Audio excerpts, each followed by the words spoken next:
Good afternoon. Thank you for joining us today for a webinar targeting the hospitality industry. I'm Butch Spirited. I'm President and CEO of the Nashville Convention and Visitors Corporation.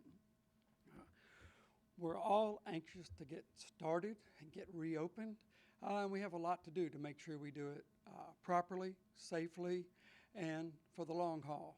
We only want to do this once. So in addition to welcoming you all, I'd like to thank you for joining us and thank our panelists today, Dr. Alex Jahangir, the chairman of the Virus Task Force and a orthopedic surgeon with Vanderbilt, Hugh Atkins with Nashville Metro Public Health Department, Martha Boyd, an attorney with Baker Donaldson, and a couple of our peers, Dee Patel with the Hermitage Hotel and Rick Schwartz with the Nashville Zoo. Let me start with just a couple quick remarks. I want to re-emphasize it is going to take us some time to rebuild our business to a sustainable level, and we cannot afford a backslide. We have all worked so hard, and we all have so much to do to get to this point that we only want to move forward and move onward and upward. We do not want to move backwards.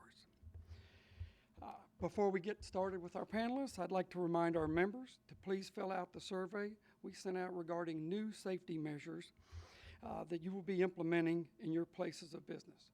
Our research tells us that the visitors, our prospective visitors, want to know what you're doing to be safe, why you would be a safe place, and what are some of your hospital and safety protocols. So we're gathering this data so we can include it on our website and include it in our messaging. Important that you fill that out. If you are a member, you should have received that survey. So please check your email or feel free to email me at butch@visitmusiccity.com. In addition, we're working with a local healthcare provider to create an additional checklist of recommended protocols. We will be creating a sort of good housekeeping seal of approval. So above and beyond the normal required protocols, we will have a list of extra things that you can do.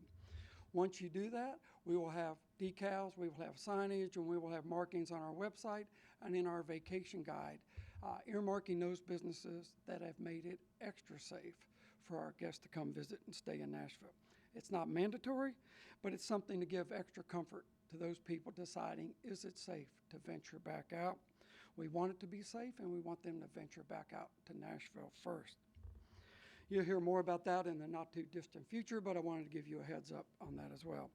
Thanks again, and now let me introduce my newest Nashville best friend, Dr. Alex Jahangir. He has been tireless and completely dedicated to chairing the Virus Task Force and chairing the Metro Health Department Board and making sure Nashville gets back up and running safely. And I'd say so far so good. So Dr. Jahangir, thank you, and it's yours.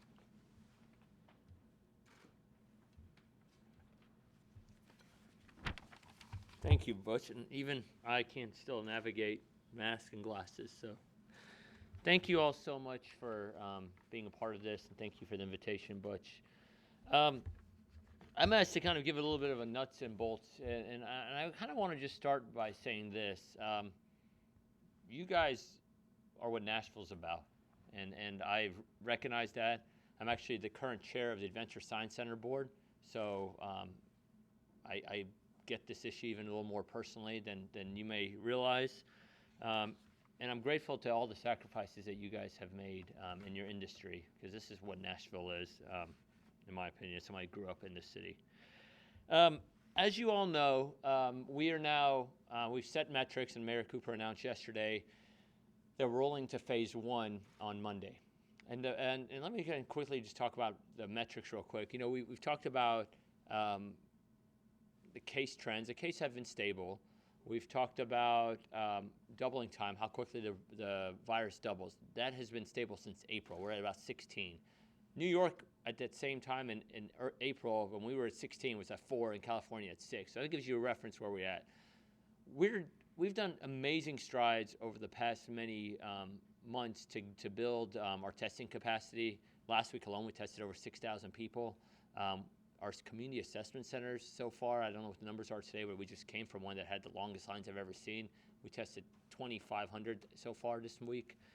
And so our testing capacity is good. And in our hospitals, which is another important sector in our city and one that I work for in my day job, we have a lot of capacity right now. And we are building a public health infrastructure, which is really strong, so that if there is a infection somewhere, we can go quickly and cluster that off. I tell you all that to say those decisions are what led us to build into the next phase of what we're doing here. And phase one is rolling out Monday, and what it involves is half of, if you're a restaurant or retail business, you can open up at half capacity.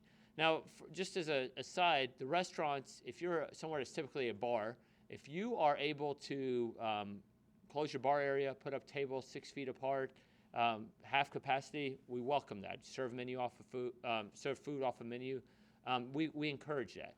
But here's kind of what I ask is, in addition to that, as you know, we are now mandating signs be posted everywhere about everyone wearing masks if they can. We're also asking as an employer that you screen your employees. And screening your employees involves getting a temperature every day. And that temperature, if you're interested, is 100.4 degrees Fahrenheit or 38 degrees Celsius. If you're above that, then you shouldn't allow your employees to come in. And whether you do that at your place of work where you literally have a thermometer, or you trust your employees that they're going to be honest about that, yes, they've gotten a screening, that we'll defer that to you right now. Furthermore, if you are interested in getting a thermometer, the state of Tennessee, Tennessee Pledge site actually has a link to low-cost thermometers that are available. So the state's helping in that aspect. Other symptoms to look for is respiratory issues, fevers, cough, loss of smell and taste. These are things that we're gonna have to get in the habit of asking our employees. And I just ask that that's something that you think through how you're going to do that in your operation, especially some of these organizations that are much larger than a small business. Other things that I think is important is think about how your business is set up now while you're waiting until your phase of opening. Putting things on the ground of standing 6 feet apart. People are going to patronize the businesses that they feel safe at. And I can say whatever I want on this podium, and you guys know this better than I, unless your customer feels safe, your business is going to be hard to do. So you know your business better than anyone, definitely better than me. So whatever you can do in this meantime to prepare. And if you're not in phase one, what happens after about 2 weeks, assuming that the numbers and trends are stable, we'll roll into phase two. Phase two will open up larger quantity within the bars and restaurants, but also now nail salons and hair salons and some other businesses. We'll allow gatherings of over 50 people in phase two. Phase three, we're going to open up further. So places such as the Science Center and other places that have more indoor museum type things will be at this moment allowed to do that. At that point, also crowds of 100 can gather. Now, understand our roadmap is just that. It's a roadmap. As we move forward through this, maybe we'll move things maybe sooner or later, and we'll let you know if we do that and why we do it. One of the key for me has always been to be transparent through this process. But know that we want this to work. We don't want to have to roll back anything we roll into. That's why we're being cautious about how we're moving forward. But we're with you. We want to get things opened up, and we want your industry to succeed as it has for many years now, and I'm grateful for everything you guys have been through, and all your support. On a personal note, I think when we started this, there's worry that we may need to have thousands of hotel beds for people who are sick, and you guys stepped up. The food that we've received from all these places to the first responders and hospitals means a lot, and just so much dedication from your staff. So anyway, I don't want to belabor this too much. I look forward to the questions. But I'm very grateful for the partnership, and I'll turn it over to Mr. Hugh Atkins now.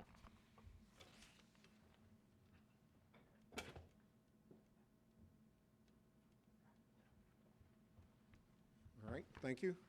And I'm glad to be here and appreciate the opportunity to interact. Dr. Jahangir just mentioned questions. We will have Q&A. So you can already start taking a look at your text box down there and submit questions already for us. Also keep in mind, we've already had some webinars. The one on restaurants reopening was held last week. You can check that out at the website, asafenashville.org business toolkit. And there's a good toolkit on there for businesses, obviously, from that website. So go ahead and start submitting your questions online using the text box. And we'll have those ready for us when we get to that portion. As Dr. Jahangir and Bruce mentioned, I'm Hugh Atkins with the Metro Public Health Department. I'm the director of the Bureau of Environmental Health Services, and I already work closely, or the folks that work with me up there in the hospitality industry as we issue permits and conduct inspections. And hotels are great service for people, and they provide a service across a broad spectrum. You think about getting a room for the night or for the week or for the convention, but there are also other things there that we have to think about. They usually have an outdoor pool, an indoor pool. They have restaurants, they have bars, they have meeting spaces, gyms, gift shops, retail right there within the walls of that hotel. So each one of those may provide their own unique reopening types of problems, and they also may go across several phases of the reopening. Retail and restaurants open Monday at 50% capacity, but other aspects of a hospitality operation may not open in phase one, or they don't. We don't open gyms till a later phase. We don't open pools to a later phase. Nail salons that might be within your establishment don't open till phase three. That all holds within the hotel establishment that is there. And there will be guidelines for each of those industries when those phases come about. But again, also Dr. Jahangir mentioned how much we appreciate from the health department perspective your cooperation. The large majority, overwhelming majority of businesses have been compliant with the safe-at-home orders, and that has made it possible for us to enter this reopening phase, and we can't thank you enough for that. So some of the things to think about from your operations perspective, get your staff to wear masks, face coverings. We don't want you giving out N95 medical masks. We keep those back for healthcare workers.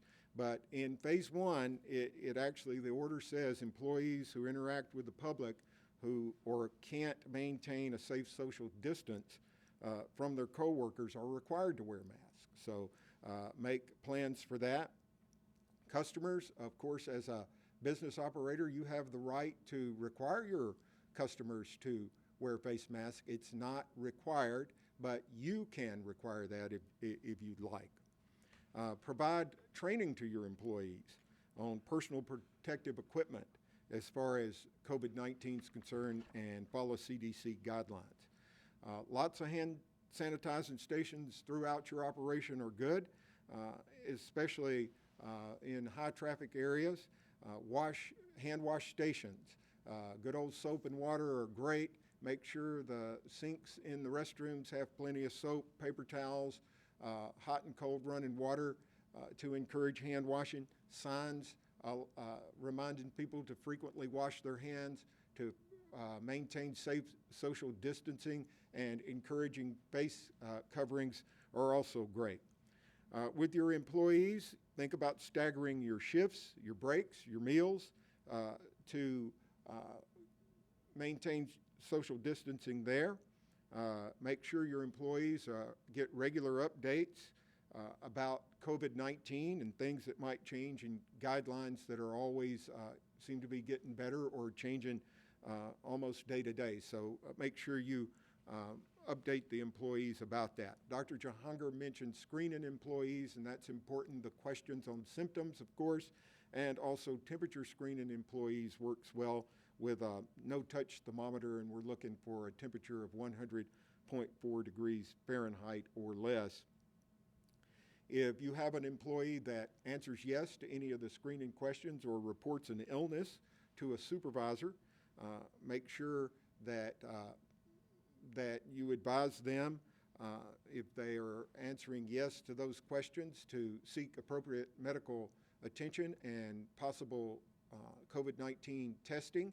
And then if they do test positive, restrict them from the workplace and check up on them and trace them to make sure they're following CDC guidelines before they return to work. I mentioned break rooms. If you can prohibit congregating in break rooms and common areas, it would help out. The signs, Order 4 from the Director of Health requires a sign at all businesses to remind people to wear face coverings to help protect employees and fellow customers in the establishments. And you can see that sign on the COVID-19.nashville.gov website. Keep an eye out, try to avoid touching your face and other sort of hygiene things you can do. Sneeze into your elbow, cough into your elbow, things that we are getting more and more into the habit of doing. On the consumer protection part, and all this works together, we want to protect the employees, we want the consumers, the customers to protect the employees, we want the employees doing things that will in turn protect the customers. So mark your indoor areas, your lobbies and everything with X's or things on the floor that will ensure social distancing during check-in and check-out. Of course, you're limited in the number of customers to 50% capacity. Limit self-service options like coffee and certainly communal packaging and breakfast bars and continental breakfast. You can't have those during this. You could still do room service. If you have a bar within your hotel, the bars are still closed except under the guidelines that Dr. Jahangir mentioned earlier. If you have tables that you can separate, you can still serve beverages certainly from that bar to tables, but people can't congregate around the bar. You can't have live music in that bar just like you couldn't in any other bar. You want to establish enhanced cleaning protocols for COVID-19 following CDC guidelines, and keep an eye on your elevators, your counters, high-touch areas. Encourage people in elevators, put spots on the floor. Some elevators are bigger than others. You might not be able to get but two in a certain elevators, but some of these elevators are pretty good size. You might be able to space them out. And by that, I'm talking about if a family of four gets in, certainly they can stand together on the elevator. But if two families of four want to use the elevator, it's probably likely that they're going to have to go up separately because it's going to be difficult to get 8 people in there. But keep those things in mind. As manager of the hotel, make sure the staff is sanitizing the buttons in the elevator. Encourage people to touch the buttons with a pen or a cloth or something to reduce the chance of cross-contamination. Hand sanitizers, again, everywhere you can get them in the high traffic areas. You want to make sure you got plenty of ventilation. Increase that if you can. If it's nice and you can open windows that are screened and get airflow going through there here in the spring, that's a good thing to do. Use plastic shields or barriers between customers and employees, when they're checking out or dealing with hotel staff. Clean the shields and areas up there every couple of hours or when they are visibly dirty. Use a designated entrance separate from a designated exit to reduce the chance of people violating social distancing. Another thing hotels provides car service, limo service, or shuttle service to airports. If you're going to provide that, if you could limit it, that would be the best option. But if you still must provide that, make sure the person who's providing that service is wearing a mask and gloves, and wipes down all the touch surfaces between each run to wherever they are going. So it'll be ready for the next group that comes in. Modify your check-in and check-out processes to observe social distancing, and as much as you can do electronically with electronic checkout, electronic check-in, of course, electronic reservations and things of that nature will help. I mentioned the other things. Pools are right now slated for phase 2, gyms are phase 3, bars are phase 3, and then your retail stores within your establishment can open up when you do on Monday. And another thing that is mentioned here, make sure you have appropriate temperatures for your washer and dryers that do the linens and things there at the hotel, that they have proper temperatures and using proper sanitizers in those appliances as well. Our colleagues at Metro Water Services wanted us to point out that if your rooms and parts of your hotel, or maybe your whole hotel has been shut down for a little while, you'll need to flush out your water system. The water that's standing in those pipes, the sanitizing agent, usually chlorine in there, will lose its efficacy after standing there, and some biofilm could build up. So flush out all your water and get fresh water in your pipes. They have guidance on that at their website through Metro's governmental website and water services. There are, I mentioned again, I want to hit it again, don't forget that you can go ahead and start submitting your questions using the text box right now. And there's a toolkit online that has lots of information for small businesses, restaurants, hospitality, and you can usually find the answers to lots of your questions right there. But make sure you stick around and hit us with any questions. We'll try to get you a good answer here today before the webinar is over. And with that, I'll turn it over to Martha Boyd, an attorney with Baker Donaldson, who will cover keeping your employees safe. Thank you. Thank you, Mr. Atkins, and good afternoon, everybody. So hospitality venues reopening in this environment have two significant challenges with regard to employment. One is keeping your employees safe, and two is reassuring your employees that you're doing what you need to do to keep your employees safe. So the key to achieving these goals is to first have written protocols that incorporate the best guidance from the CDC, OSHA, and Metro, to communicate these protocols to your employees and train them, and then to follow and enforce the protocols yourself. And all three of these steps are important because you could have the best plan in the world, you can implement the most protective measures in the world, but if your employees don't see the steps that you're taking to protect them, they're going to feel vulnerable and unappreciated, and that may end badly. So what I'm going to propose here may take a little work, and I know many of you don't have much time until you reopen, but there's nothing you can't do before reopening on Monday or whatever later date you're considering. So let's talk first about these written policies and protocols that I'm going to recommend. First, ideally, you will have a document that describes how your business is going to operate during the pandemic, including things like employee mask use, employee workspaces, guidelines for use of break rooms, whether you're going to allow your employees to leave the premises during the day, or you're going to require them to remain on the premises. And basically, this is going to be your roadmap for reopening. And what I want you to do is think about what your employees' experience is on this new normal day. When they show up to work next week, what does that day look like for them, and how is it different? So walk through an employee's day. So they're coming in, maybe you're going to have them use a different entrance than they're used to using. They're going to be screened. Where's that screening going to occur, and who's going to do it, and what protective equipment does that person need to do it? Where is that employee going to take their breaks? Are they still allowed to go out on the loading dock and smoke their cigarettes? what does their day look like? So walk through that as you think about your protocol for the return to work. This protocol should not be drafted by you in a vacuum. I would include other managers.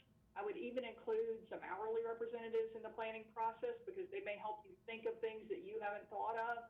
And this is not going to be a static document. It's going to change.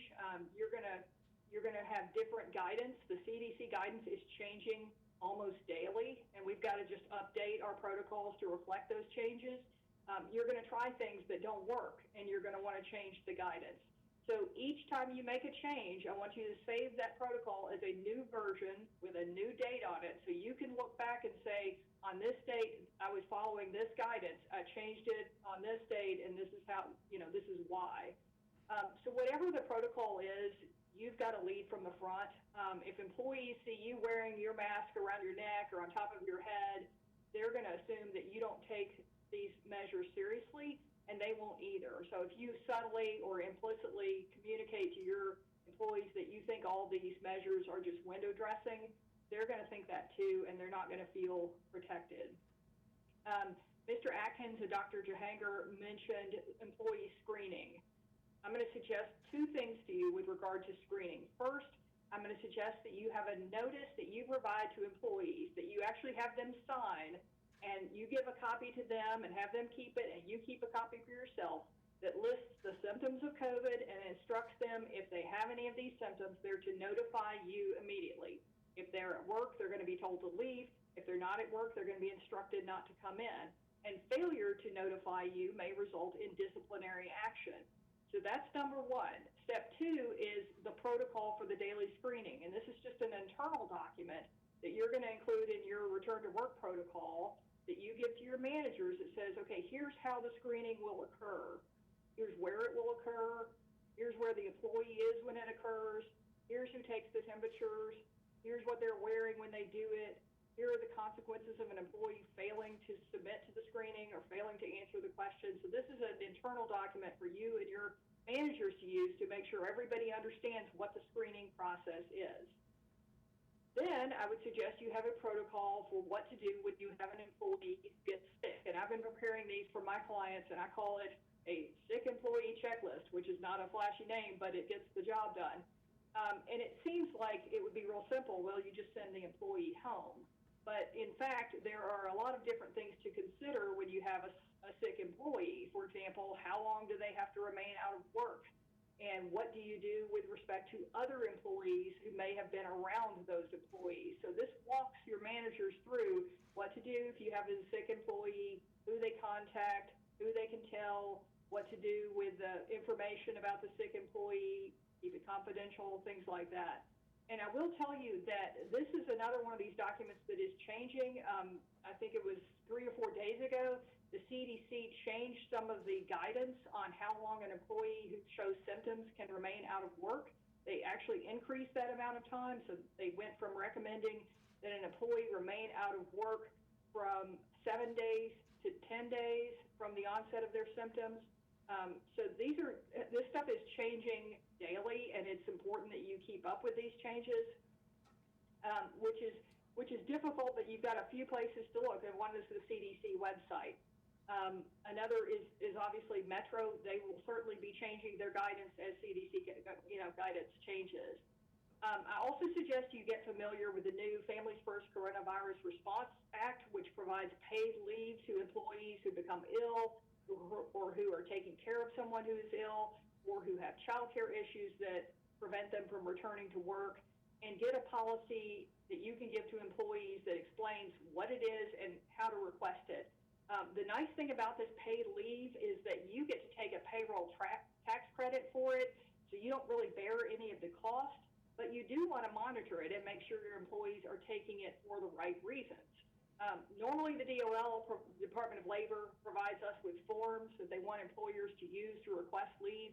They haven't done that in this case, so we suggest you prepare a form and have employees fill out a form confirming their need for leave. And our recommendation is that you actually have the employee sign the form and do it sort of in a version of an attestation, like I swear that this is the leave I need and this is why.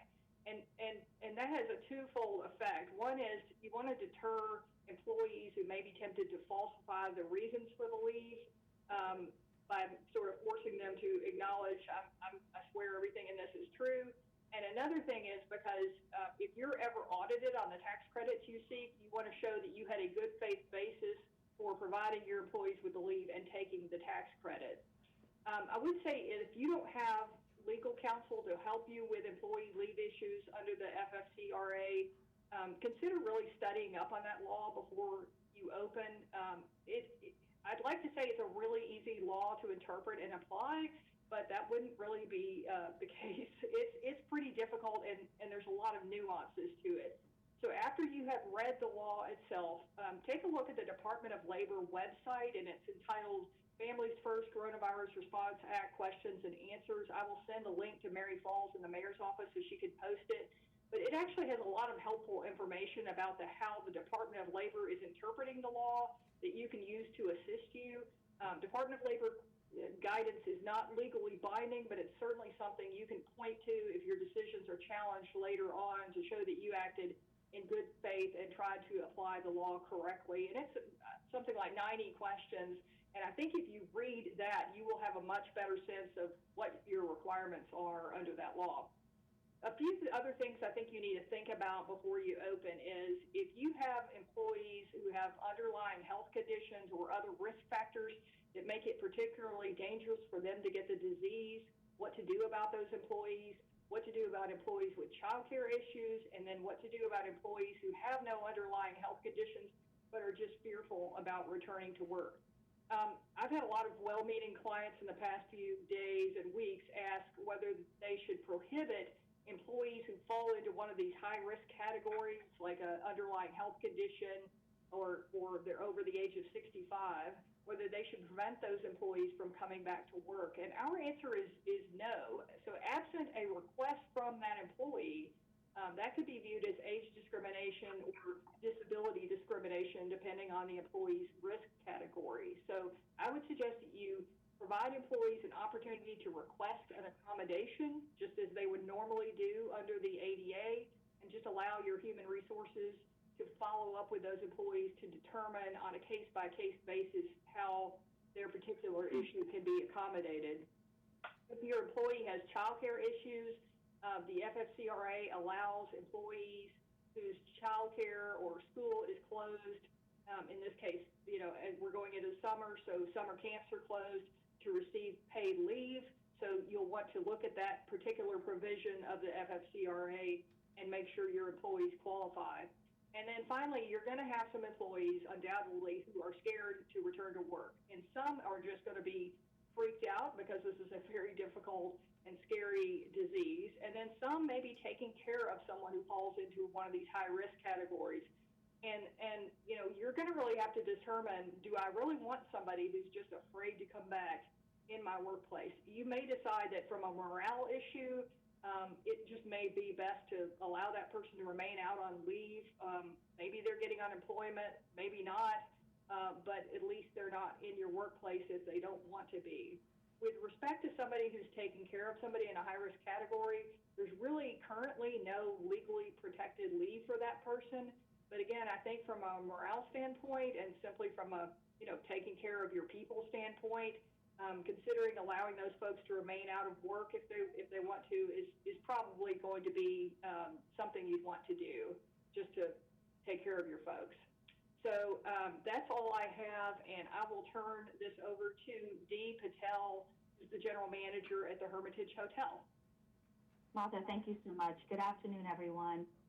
Thank you to Mayor Cooper and his entire leadership team and task force team for inviting me today to really speak through the roadmap to recovery for our hospitality industry. I'd like to acknowledge my hospitality peers and commend their resilience during this really difficult, awkward, unprecedented time. We have, as a hotel, remained open during these last several weeks and have taken the time to really develop our protocols and our guidelines, learning best practices, speaking to our industry peers locally, working with the CDC. Thank you, Butch.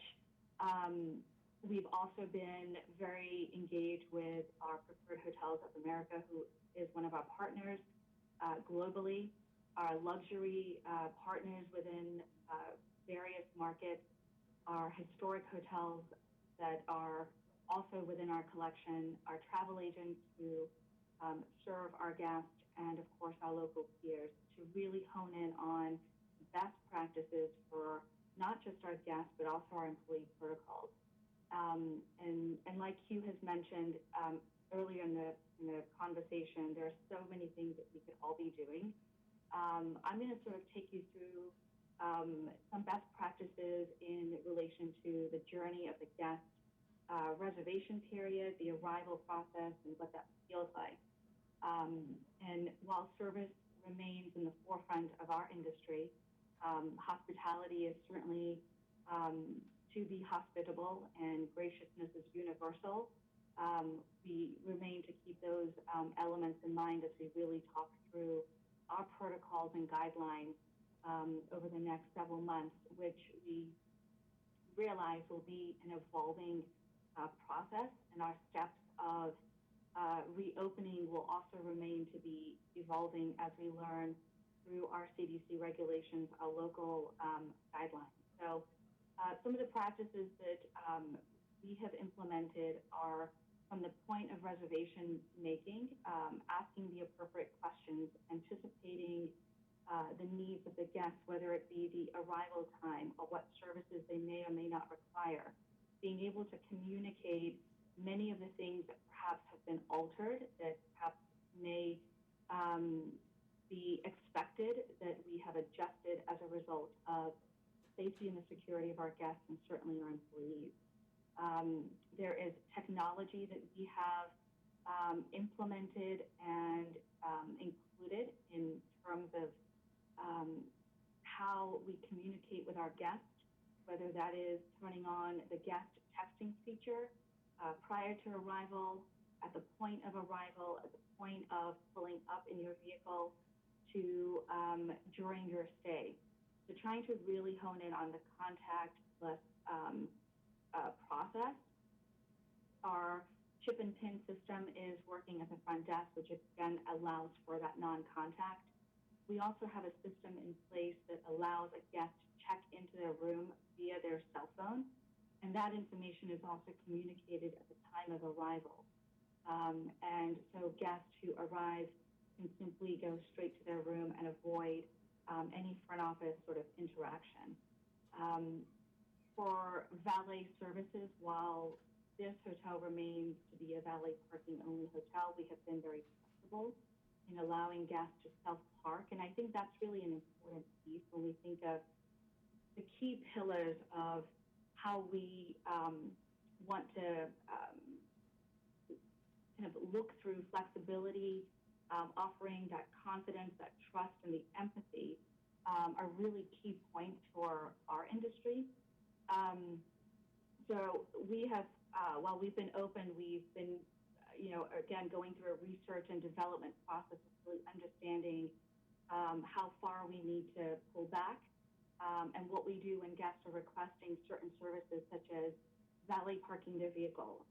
We do seat covers to park the vehicle, and upon delivering the vehicle back to the guest, the spaces have been disinfected.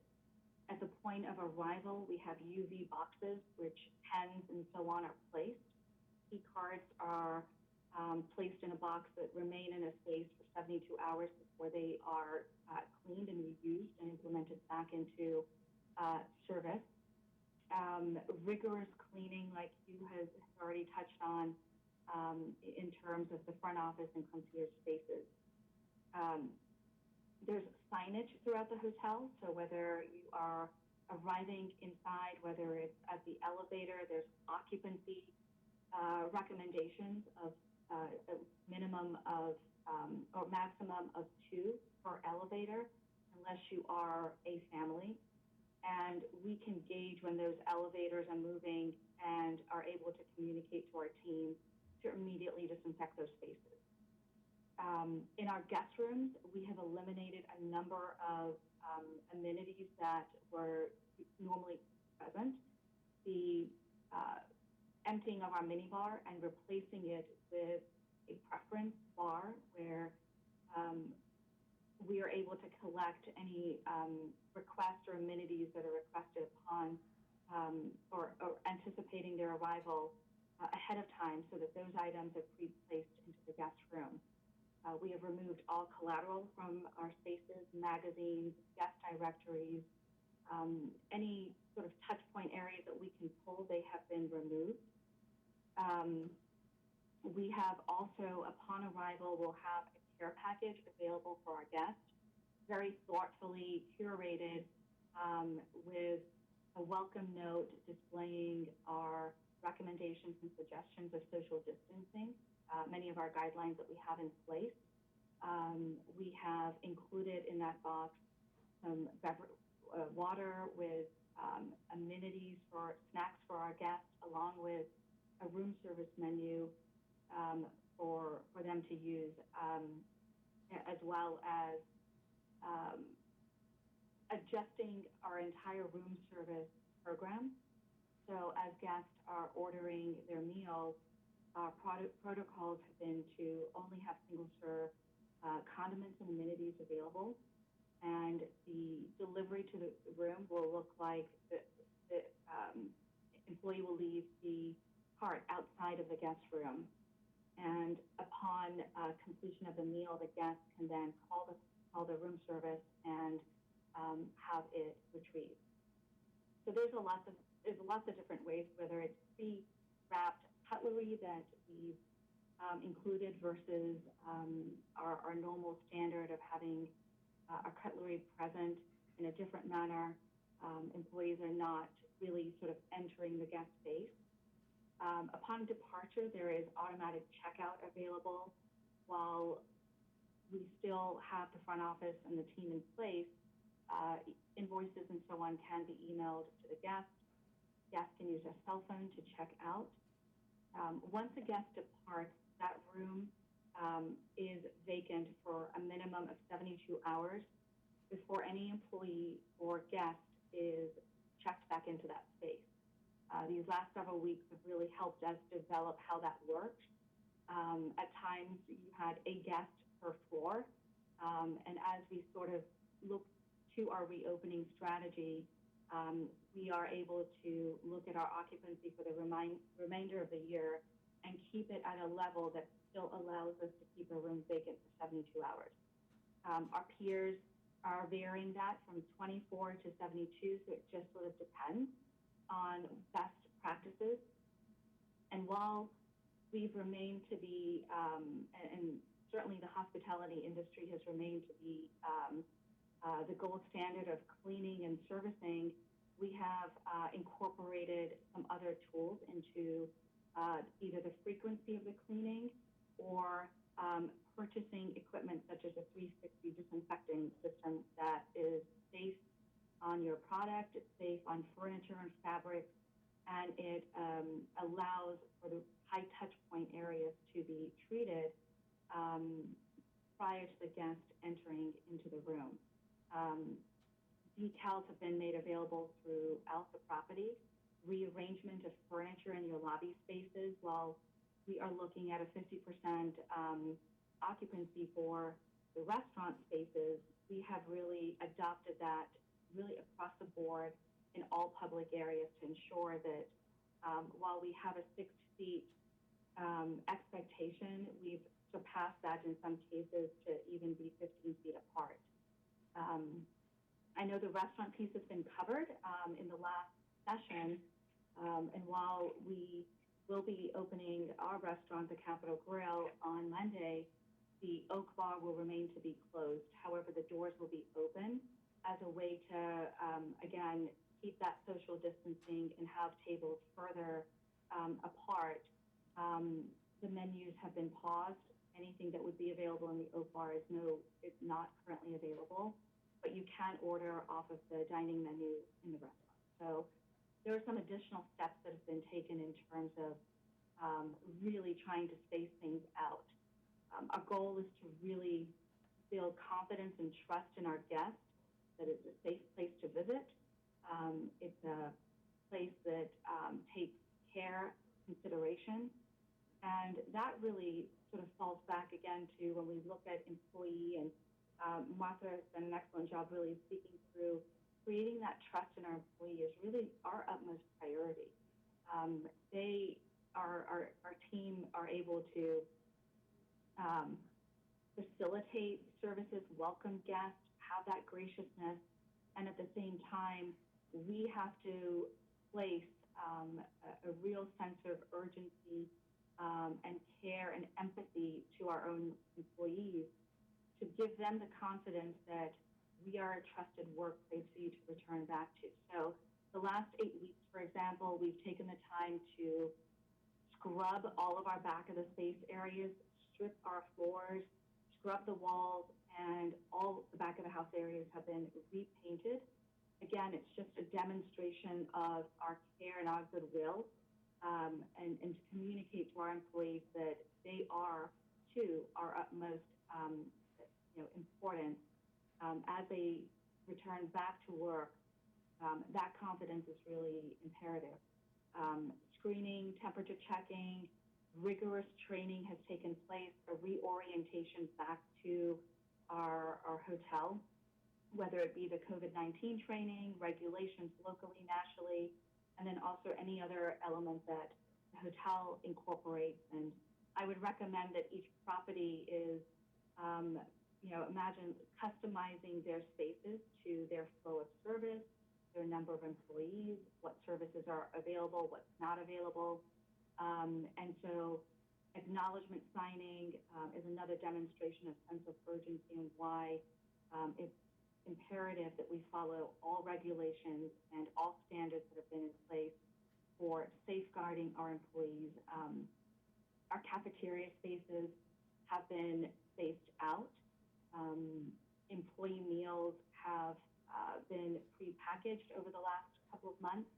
So we've removed all plateware, all utensils. They're all plastic wrapped, single serving. Great times are staggered based upon occupancy of the cafeteria. There are some departments that can have break areas be taken in their spaces. Again, really focusing on social distancing for our employees. Masks and gloves are all basic requirements for our team members. So there really is a different approach in terms of how what we do in the forefront is represented in the back end from an employee standpoint. Luxury service is sort of the epitome of many of our establishments, and the degree of service that we have taken to serve our guests. Simple smiling is going to be very difficult to convey to your guests today as you're wearing a mask and half of your face is covered.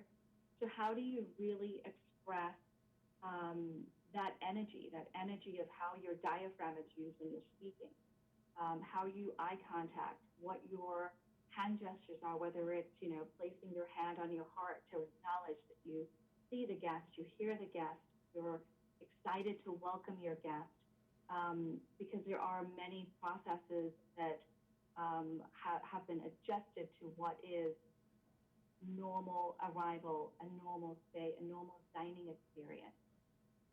While our fitness center remains to be closed, we have adopted smaller fitness offerings that can be delivered to your room and placed in the room prior to the arrival.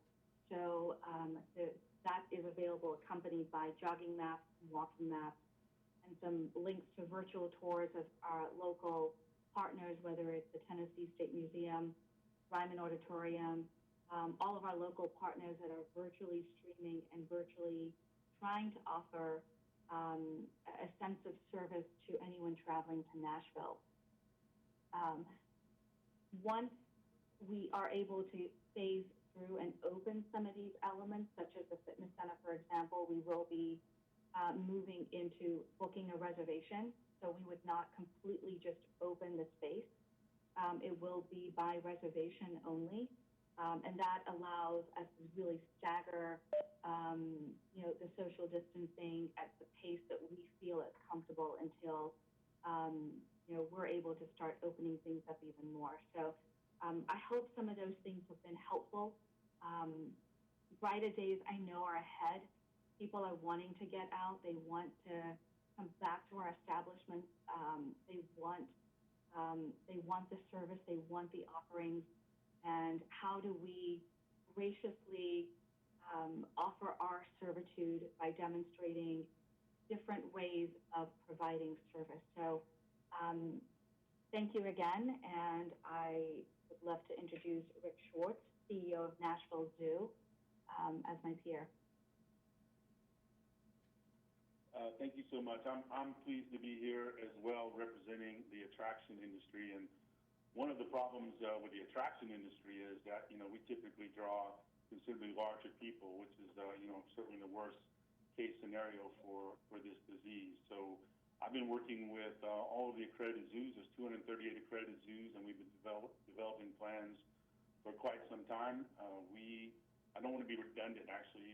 So much has been said as far as safety and everything. We're incorporating all that too. We had a little added disadvantage. I'm sure you heard several months ago that the Bronx Zoo tigers, actually 3 tigers and 4 lions, contracted COVID from an asymptomatic staff. So we've been wearing masks for quite some time. All of our staff, as they come into the park, there's only one entry park, and they get their temperature checked, and we found they've been very receptive to that. They actually appreciate that fact. So all of our staff will be wearing masks. We will have face shields, all the things that Dr. Zanger and Hugh mentioned. But really, the attraction industry does represent a little different case, again, because of so many people. So we, as well, will be on 50% capacity, and for us, that's a significant drop, over 1.2 million visitors. And how do you do that process? So basically, all the zoos are pretty much doing this, as are other attractions. As I talked to leaders across the state, we're doing timed ticket sales. So you will only be able to come into our park and other parks with a reservation specific times. And what we've chosen to do is spread that group out, try to get as few people in as possible and still get to our 50% capacity. So our ticket sales will be every half hour on the half hour. We want to pay particular preference and attention to our members who support us so well. So the top of the hour, we open at 9 o'clock, 9 o'clock, 10 o'clock. Those will be reserved for members, and then at the bottom of the hour will be reserved to people who are not members, and we'll spread it out that way. We will, as soon as you come into the park, you will basically depicting that you need to wear a mask. Our guests will need to wear a mask coming into that. That will be reiterated on our website, and also as I said, at the entrance into the park. We're coming up with some fun things, having animals wear masks and things like that to make it a little more fun. We certainly, attractions are to be fun. So if everybody's wearing masks and everybody's scared, it's not fun. So we're looking to do a lot of different things with our signage to make it a little more comical and educational as well. So we'll pulse people through every 30 minutes. Our parking lots are large enough at half capacity that we're actually going to have cars park in every other space. That does a couple things. It certainly provides social distancing at cars and everybody's coming in at one time, but also it will help stagger people as they're walking up. Signage is key, as mentioned, so our queue lines will be staggered again with decals, keeping people 6 feet apart. We don't anticipate everybody will have a mask, of course, so we are requiring that. We have found a source of masks at about 42 cents. We will sell them at cost. Ideally, they would reserve those masks when they make a reservation, but if not, they can purchase them. We have also custom-made animal masks, again, which is more fun. Our vendor started at the Cincinnati Zoo, and it was sort of funny. They have about 5 different varieties of animal masks, and they sold $84,000 of the masks in 24 hours. So people are really enjoying them, trying to encourage people to wear masks, to be a little more fun with masks. And again, they can be pre-ordered or they can be purchased when they come here. We will have a lot of attendance in the park, more so than we ordinarily do, to of course, encourage social distancing. It gets very difficult, again, when you have larger groups of people. We had exhibits like our tiger exhibit, and if the tiger's up close, everybody wants to come. So we will have stanchions that are just off of the glass, so to avoid contact, you won't be able to touch the glass and put your hands on the rails because we find that it's going to be an impossible task to sanitize that as often as necessary. And that's pretty much what most zoos are doing across the country, honestly. Maps are also something that we're trying to avoid, so we don't want to hand out any paper, just like the others have mentioned. So you can download the map on your phone off of a website. You can download it when you come to the zoo. We also have a big map you can take a picture of in different sections, and we will do increased things like that. One of the key parts of us, we're one of the larger properties. You know, we're 180 acres, but right now about 100 acres is developed. So we are making the path to be a one-way path. As you come in, we will direct people. So as people pulse in, they will go in one direction, and they'll come out in one direction. And we feel that we can avoid crowds that way. So that's going to be pretty significant, I think, improvement. We didn't have that capability in all parts of the park, so we've used this opportunity since we've been closed since March 18th. We're actually widening a lot of our paths, and we are creating some temporary paths to be able to make that one-way passage, which we feel is pretty important. For the time being, we are going to close our indoor areas. We only have 3, our reptile house, the tiger, and the bear. So those are only 3 indoor enclosures. We're going to keep those closed. Most zoos are keeping those closed until we get further notice, from CDC and the mayor's office that, it's safer to open those, and we're sort of playing that by ear. But the attractions, some of which have rides, we do as well. The carousel and our playground, where there's large groups of people in very close contact. Unfortunately, we're going to close that as well. But we do have a zip line ride that's very popular, and that we're going to keep open because it's easy to sanitize that after each rider. So we'll just, when the rider go up, as they come down, we'll sanitize that. So again, I think that'll be something fun for staff to do. Our restaurants, we decided to close them, even though the new regulations, allow 50% capacity. There's no way that we can do 50% capacity of our guests. So we are doing prepackaged meals as well. The assortment of prepackaged meals, and we have several points where you can get those. We'll have tables spread out on pretty broad areas, and we will sanitize tables after each family, has a meal. So a lot of increased sanitation, certainly hand sanitizers throughout the park. And again, we will have people monitoring them to just sort of stagger people through it as best that we can. We are going to eliminate one of our most popular things for the time being, where we have animal encounters because of, the recent concerns of COVID transmission, particularly the felines, and also to stop a heavy congregation. We will typically walk flamingos through the park, and people will congregate that. And I don't know that we could stop that. So for the time being, we're not going to do that. Strollers and wheelchairs, of course, after each use are going to be cleaned and wiped down, and drinking fountains will be shut down for the time being. So that's kind of what all the zoos are doing, and for most of the parks are talking about similar things. We want our guests to come. We want our guests to be happy. We want them to have a good time.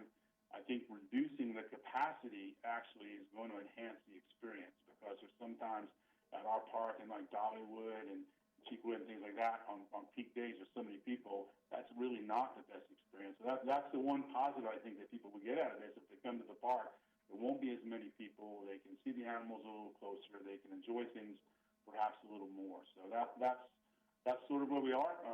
We are in phase 3, and we're preparing for it, and we're working really hard to get those new paths in, widen the paths, and make that one-way traffic, which we think is going to sort of be paramount. So with that, I'll open up questions to the entire panel if anyone has questions for us. Thank you so much. First question is for Dr. Jahangir. And the question is, when do you think phase 3 will start? So in theory, each phase will last about 2 weeks, so phase 3 could hopefully start in 1 month. Is there a possibility of phase 1 being suspended if the metrics take a negative turn? There is always a possibility of us having to regress. Part of the decision as we move forward, and why we kind of delayed in opening phase 1 has been multiple public health studies and health policy studies shown that if we delayed opening by a week or 2 weeks, that the small investment on the front end will result to a much longer return on investment on not having to close. The probability of closing is much less by having delayed a week or two. So our hope is no, and we've been trying to be very thoughtful about this, but the thought is no. What should a facility do if it's determined that an employee, vendor, or guest has COVID-19?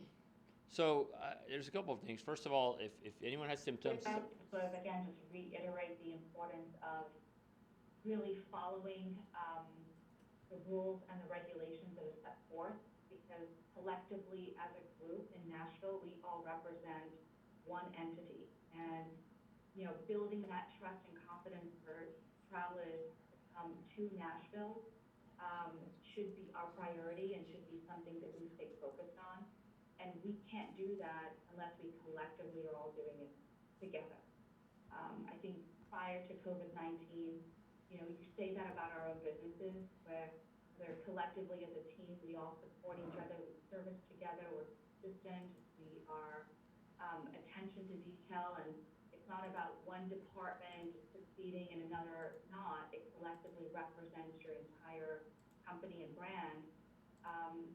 This is at another level of we, you know, as a city, have to work together, and all businesses in our field really have to maintain that sense of urgency and attention to detail and rigor. As much as we have been resilient during this time, and look at all the great and innovative and creative ways that our peers and partners have been able to continue to serve our community in a contactless manner by to-go offerings.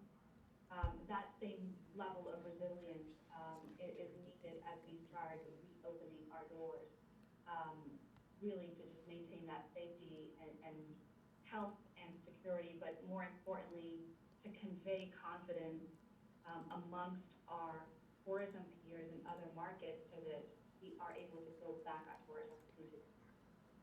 Thank you. This question's for Martha Boyd, an employment question.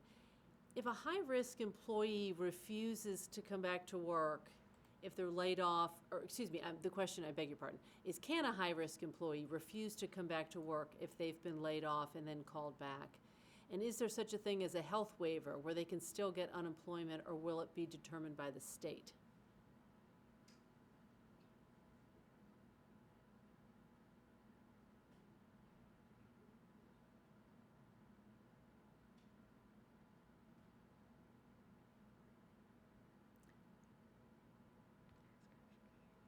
I'm sorry, that was a question for Martha Boyd. Martha, can you hear?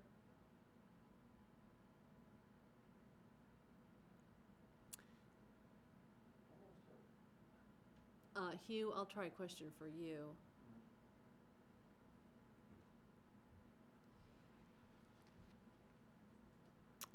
Question for Hugh from the Health Department, our environmental expert. When will outdoor pools be allowed to open?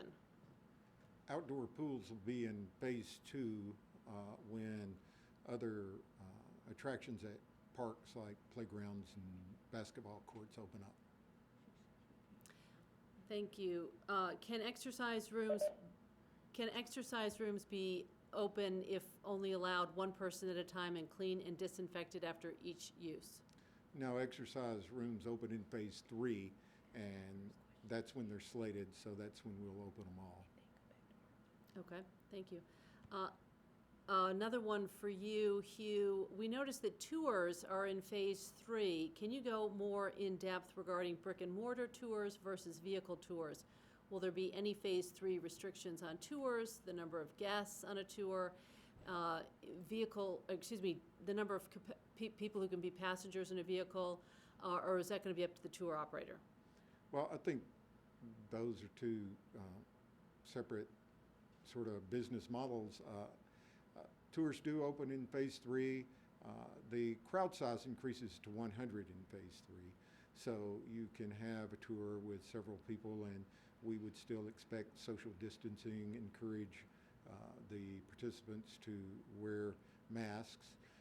Those people in virtual tours or car tour, vehicle type tours, as we talk about social distancing in other sections, people who ride together in cars certainly are exposed to each other. So I guess it would be up to the tour operator to see how many he wanted in each vehicle, but there wouldn't be an issue with the family of course, being in a car together.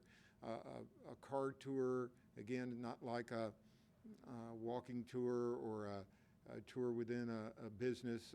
So there are some things that possibly make it maybe safer early on.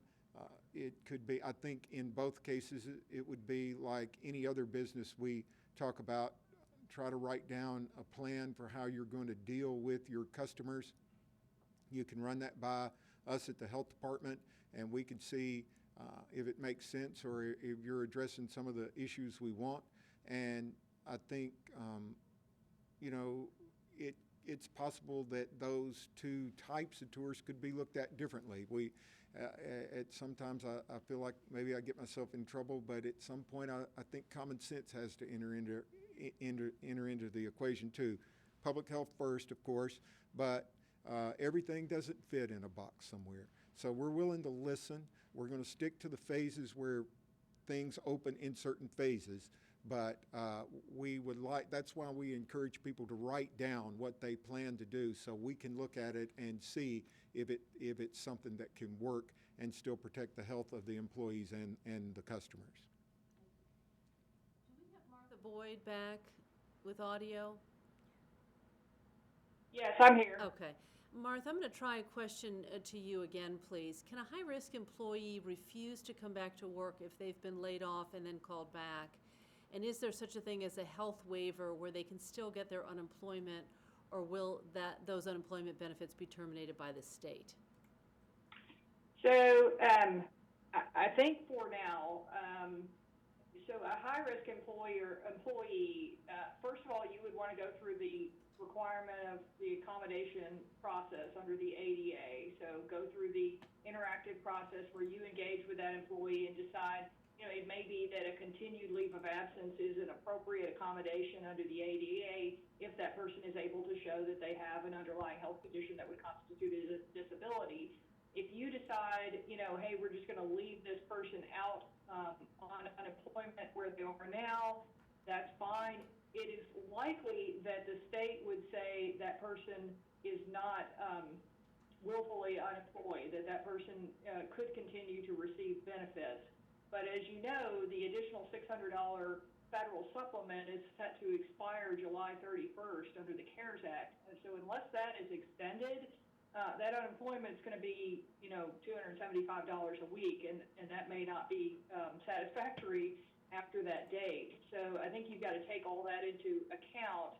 And, we're getting guidance from the Tennessee Department of Labor with regard to what constitutes unemployment qualification and what doesn't, sort of on a sporadic basis. So I would say just continue to review the Tennessee Department of Labor website. They are putting out guidance from time to time now, and so you can see on their website sort of what they're considering when they consider claims. I think the reality is for right now, kind of everybody's getting it unless they can show that a person was terminated for misconduct associated with work, because they've got so many claims to process. I suspect that will be winnowed down later on as this situation unfolds. Thank you. Hugh, a whole lot of questions for you. Is there a template for the signage that restaurants and businesses in general should display in their stores regarding patrons wearing masks? Yes, it should be online. It should probably part of that toolkit I mentioned earlier, but covid19.nashville.gov has the sign there. For fast casual restaurants with some self-service options, could you speak to suggestions regarding soda fountains, coffee, condiments, refrigerated or heated merchandisers with individually packaged meals like salads and sandwiches? Okay, the soda fountains and self-serve coffee stations need to be eliminated during phase one. The packaged food and in refrigerated areas. Also, if you can have someone that, somebody comes up and they want those, that, we have that already in, say, in a grocery store. It's no different than going grocery shopping and reaching into a refrigerated case or freezer case and getting those. So that's a different situation than unprotected soda fountains and coffee stations. So I think you would have to have precautions in place to make sure you were frequently cleaning handles of those cases and cleaning the surfaces of those. And that might be a good place where you make sure you are certainly maintaining social distancing of the customers, and they're wearing face protection to protect other customers around there and also the merchandise. Several questions regarding the number of people who can be in a facility at one time in the different phases. Are employees included in those numbers? Employees are included. They're not included. The employees in the back of the restaurant or the store are not included in the capacity numbers, but we need to maintain social distancing of those. So if you're a restaurant that seats normally 100 folks, you're allowed to have 50 people in there as long as you space the tables out and do social distancing. But are allowed to have 50 patrons, so you're obviously going to have your waiters and your cooks and management staff there. Thank you. Next, I have two questions for Dee Patel. Dee, can you hear?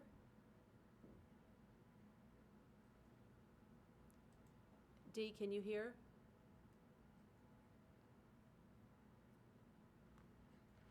I'm sorry, we're having some technical problems at our end. Dee Patel, can you hear? Yes. Two questions for you. Are you getting many requests for events at the hotel? And what are your thoughts on future events, such as conferences and meetings of more than 50 people? Yeah, we're certainly reevaluating that, and for the interim near future, obviously that has been paused, and we've been encouraging guests to really look into the latter part of the year going into first quarter, just as precautionary steps. Again, including and intertwining technology into streaming meetings. It has been a focus of our catering and sales team and how they communicate and offer the different services. Catering, for example, we have various floor plans that we are sharing with groups for future arrivals that allow for that social distancing. Thank you. Another question for you, Dee. Some listeners were not sure that you said 72 hours, that you leave rooms vacant for 72 hours. Is that correct? Yeah, so the Hermitage Hotel, our protocol and policy is for the remainder of the next several months, our rooms will remain vacant for 72 hours. I have heard from other peer hoteliers that they are doing anywhere between 24 to 48 hours. It depends. For us, 72 hours is our bare minimum. Thank you. The next question's for Martha Boyd. Martha, will workers who contract COVID-19 qualify for workers' comp? Probably not, Mary. Under work comp, obviously work comp entitles employees in certain cases to compensation when they suffer an illness or injury as a result of their work. If they contract COVID as a result of their work, unless they work in a place where contracting COVID is more likely because of their work, for example, employees who work in a hospital with COVID patients or a clinic or something like that, they're probably not going to be entitled to workers' compensation for just contracting it, even if a coworker has it. If they don't have it's not more likely that they would contract it at work than it would be in the community, they're probably not entitled to work comp. All right, thank you, Martha.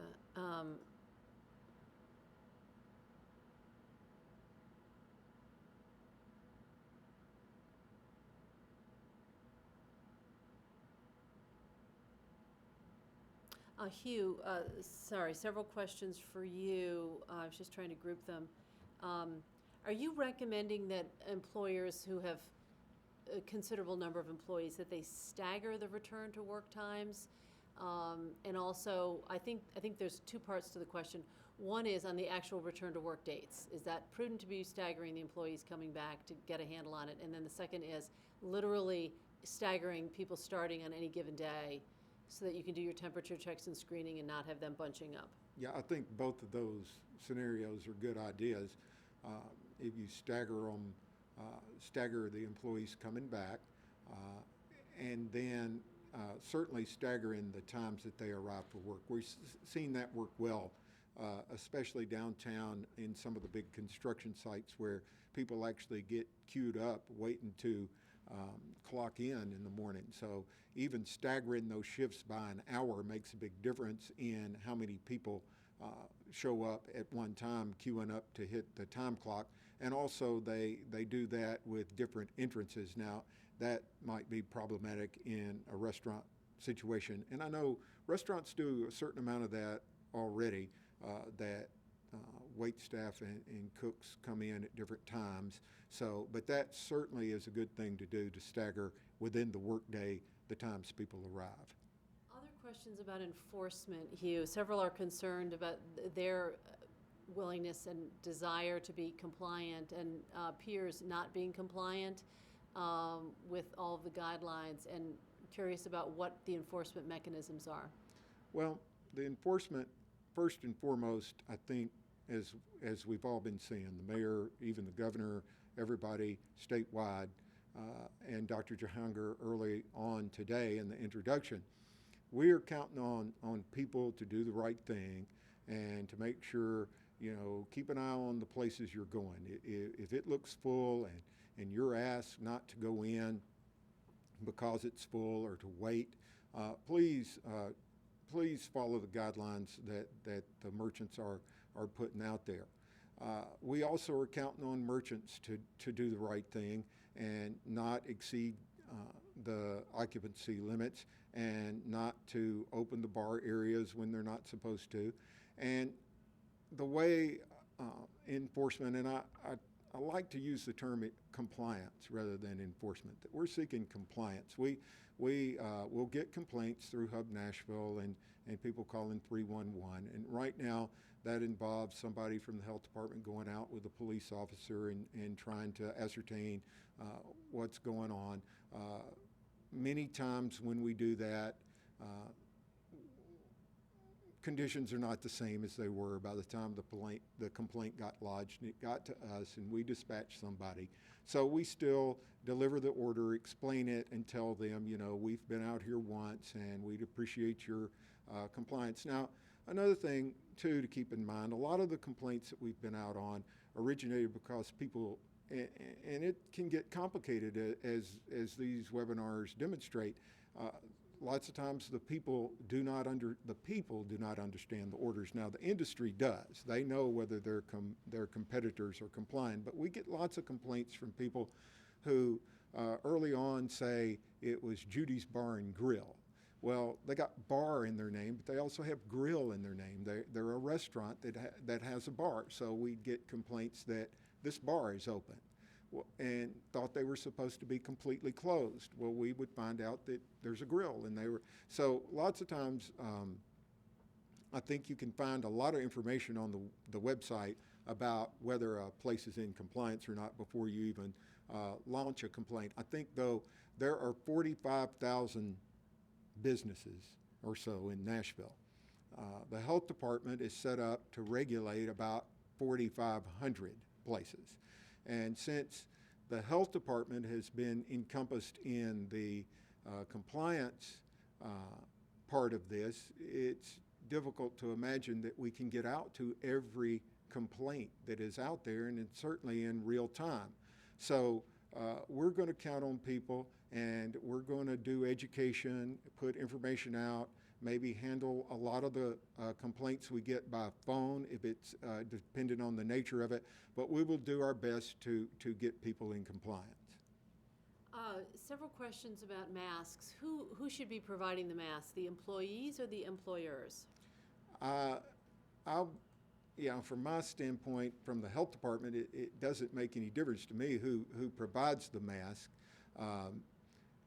If the, and maybe this is something Martha could help out on, I don't know, if it's a required mask, which it is for employees, then it would seem the employer would have to supply it. But I don't know that. I know in some, lots of industries and jobs, you're required to have everything you need to perform that job, so it could fall under that. But from the health department standpoint, it's just that they have to have it. Martha, do you have anything to add? From a wage and hour type analysis, and we haven't gotten any guidance from our State Department of Labor on this very issue. I know some states have issued guidance. New York and New Jersey have both said employers must pay for and provide the mask to employees. I would say the safest course of action would be to provide your employees with a mask. But if you don't have that luxury, I think you could look at it similar to the uniform requirement, where if you're requiring an employee to buy, let's say, black pants to wear to work, and that employee could wear those black pants anywhere, then they can buy them. And I would sort of look at it the same with a mask. If it's a mask that doesn't have your logo on it, for example, it's just a mask that they could wear to the grocery or anywhere else, you could probably require them to buy it. But again, I think the most conservative and safest course of action would just be to buy it for them if you can. Thank you. Hugh, here's a question for you. Thank you, Martha. Our museum's rated for 1,500 visitors at a time. If we had 750 people in our building, that would be a huge crowd. What would you recommend as a safe number? Well, without knowing the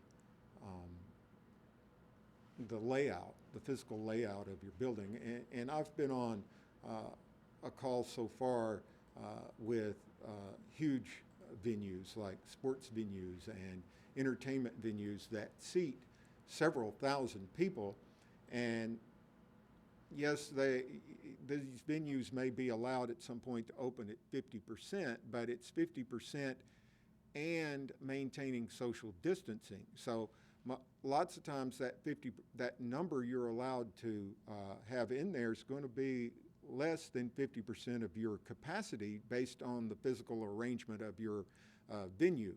So I can't sort of recommend a number. I think you start like you did with, I know I can't have more than half. That's the goalpost. And then think about, well, if that's every other seat, but those seats are not 6 feet apart, then you're not maintaining social distancing. But then if you've got 4 people sitting together that's a family, then you can leave 6 feet between them and the next. So there are models for that somebody was using on a call. I can't remember who it was. It may have been the Ryman or the Opry House. We've been on a call to talk about venues like that, and their capacity that they run is much less than 50% of what they could normally run, say, at a full house. So I would say start at half and think you're going to probably wind up maybe with half of that, so a quarter, but everybody's venue is different, so the amount of people you can get in and still social distance is going to be different. Hugh, here's one more question for you regarding food samples. Any guidelines that can be given for companies that rely on giving food or beverage samples as a means of sales, but they're really retail establishments? Food sampling is prohibited right now. Thank you, Hugh. Next question for Dr. Jahangir. How can we say we've met the required metrics when we had a major spike on May 1st? Well, I have to look at the calendar exactly to see what May 1st was, but in the past week or so, we have had several clusters. One was in our homeless population, at the fairgrounds that we addressed, or we got into, and the other thing was at the Tyson plant in Goodlettsville area, I believe, wherever Tyson is. I tell you that to say this is exactly why a strong public health infrastructure matters.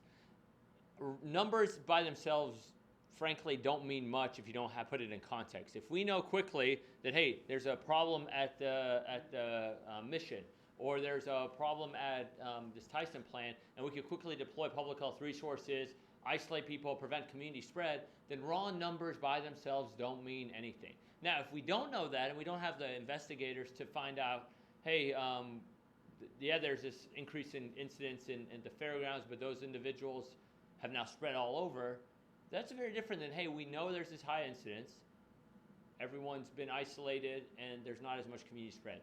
That makes a difference. That's why I often respond that multiple metrics is why we moved how we did, and why one of those most important metrics of public health infrastructure. When we started this whole thing, we had 4 people doing that work. Right now there's 75, 80, and we're hiring more. So that is why one number in itself doesn't mean anything to me if I can't put it in context. So thank you. Another question yeah. for you. Why not let every business just figure it out for themselves, whether or not they open, and leave it up to customers to decide whether they should go? Well, I think it's a responsibility, as someone who's never been in government, but definitely somebody who is now for a few years been in public health as in the board. I think it's the obligation of public health, and I think it's the obligation, just personal opinion, I think it's the obligation of government to protect its citizens. And this is a crisis unlike anything we've experienced, definitely not in the past 101 years, 102 years now. And so I think most people rely on science, data, and experts to guide them through this. And I think that is why we as a city saved a lot of lives when we all agreed to bunker down and safer at home.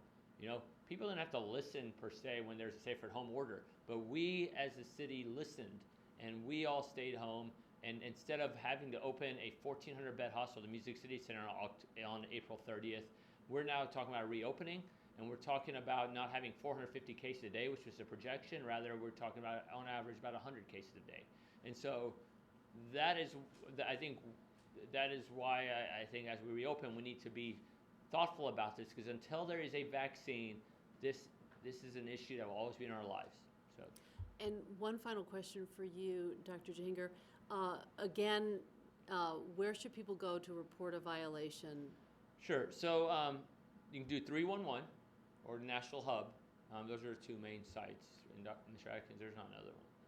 Those are the 2 main sites. So 301 or Nashville Hub. Thank you. Thank you so much. Butch Spirited. Thank you.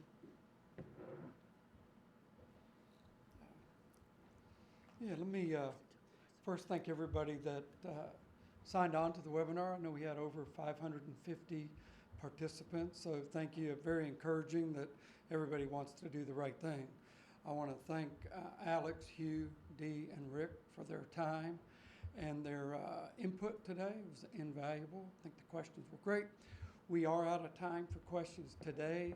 I know the Chamber is having a webinar next Tuesday that's targeting restaurants, so I know there's another opportunity to jump in and ask some more questions. And feel free to email our office. I'm going to put Andrea Arnold on the spot, Andrea@visitmusiccity.com. And if you email questions there, we'll try to get you answers in the meantime, but hopefully you can join the webinar next week as well. And I want to thank Mayor Cooper and Mary for organizing this on short notice as we get ready to open next week. I want to wish everybody good luck and look forward to getting our visitors back in town. Thank you.